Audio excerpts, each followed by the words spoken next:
এই সালমান এফ রহমান সেই দিন তার সঙ্গে প্লেনে ওঠার চেষ্টা করেছিল, কিন্তু তাকে নেওয়া হয় নাই। হাসিনা ওয়াজেদ তাকে নেয় নাই। এখন তফাৎটা কোথায়? আমার নেত্রী, দেশ নেত্রী বেগম খালেদা জিয়া যেদিন জেলে গেলেন, আমরাও তার সঙ্গে দল বেঁধে জেলে গিয়েছি।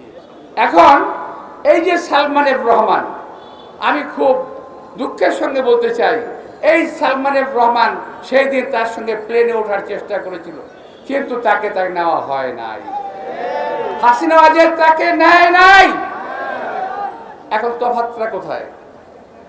আমার নেত্রী, দেশ নেত্রী বেগম খালেদা জিয়া যেদিন জেলে গেলেন, আমরাও তার সঙ্গে দল বেঁধে জেলে গিয়েছি। ১/১১-র সময় আমাদেরকে গ্রেপ্তার করা হয়েছে, আমরা পালিয়ে যাই নাই। দেশ নেত্রী বেগম খালেদা জিয়া গ্রেপ্তার করা হয়েছে, তিনি পালিয়ে যান নাই।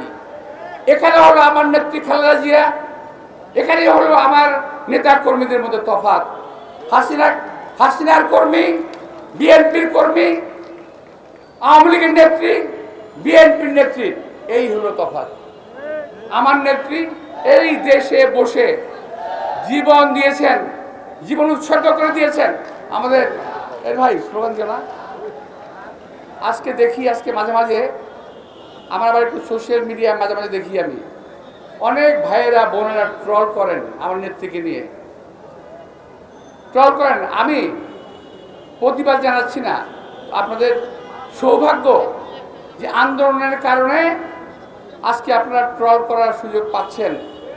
এই গণতন্ত্র বিএনপি দিয়েছিল, আওয়ামী লীগ দেয় নাই। অথচ আওয়ামী লীগের এক নেতার নামে, নেত্রীর নামে কমেন্ট করার কারণে আমার অনেক সাংবাদিক ভাইকে জেলে যেতে হয়েছিল।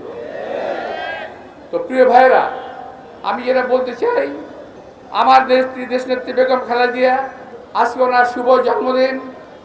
আমি আল্লাহর কাছে দীর্ঘায়ু কামনা করি, এবং আমি বিশ্বাস করি যারা গণতন্ত্রে বিশ্বাস করে তারা দেশ নেত্রী বেগম খালেদা জিয়াকে বিশ্বাস করবে।